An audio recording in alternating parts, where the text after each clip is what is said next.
Katherine Johnson is now recognised as a key figure in US history for her role in safely sending some of the first astronauts into space. As a child, Johnson loved to count.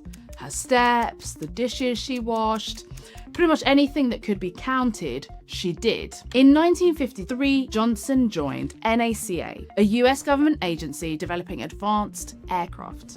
She worked in a team of mathematicians whose job was to measure and calculate the results of wind tunnel tests. It was important work.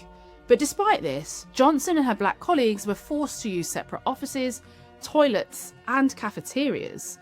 Racial segregation was commonplace in America at the time. The agency was renamed NASA in 1958, and in 1961, Johnson calculated the trajectory for the rocket that carried America's first astronaut, Alan Shepard, into space. A year later, in 1962, NASA was preparing to send a human into orbit. By then, it had begun using electronic computers, but astronaut John Glenn didn't trust the computers and refused to fly until Katherine Johnson had personally checked the calculations. She spent a full day and night checking his trajectory, re-entry, and splashdown coordinates using a simple desktop calculating machine. Thanks to Johnson, the mission was a success. Katherine Johnson went on to author or co-author 26 research papers and helped transform American spaceflight from dream to reality, laying foundations that could someday enable NASA to send astronauts to Mars.